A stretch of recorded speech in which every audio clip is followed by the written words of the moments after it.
மேட்டுப்பாளையத்துல தான் ஃபர்ஸ்ட் ஆரம்பிச்சார். பட் அங்க நடந்த கூட்டம் பிரம்மாண்டமான கூட்டம்.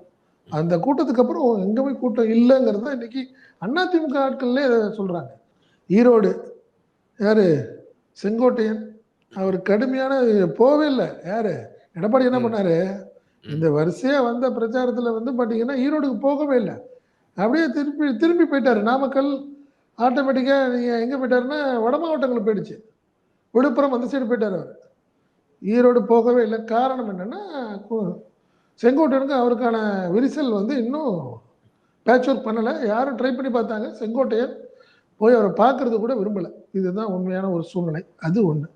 நீங்கள் அடுத்தது கொங்கு மண்டலம் அதிமுக கடுமையாக இந்த முறை பாதிக்கும். எதை வச்சு முதல்வர் சொல்கிறாருன்னா அண்ணாமலையை அந்த பதவியிலேருந்து இறக்குனது பெரிய சாதனையாக இபிஎஸ் நினைக்கிறாரு. ஆனால் பிஜேபியில் உள்ள ஆட்கள் எல்லாமே நம்மளை வந்து முதுகில் குத்தி விட்டாரு. யாரு இபிஎஸ் அப்படின்னு.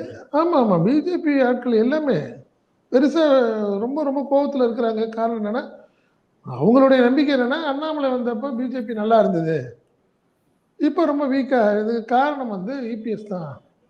அதனால் இபிஎஸ் இப்பயே தோல்வி 10 தோல்வி பழனிசாமி இப்போ இருக்கிற நிலைமையிலேயே இவ்வளோ ஒரு தன்னை வந்து பெரிய ஆளாக நினச்சிக்கிட்டு இருக்கிறப்போ ஜெயிஸ்டார்னு என்ன ஆகும்? கண்டிப்பாக பெரிய எதிர்காலம் முக்கியமான ஆட்களுக்கெல்லாம் இருக்காது.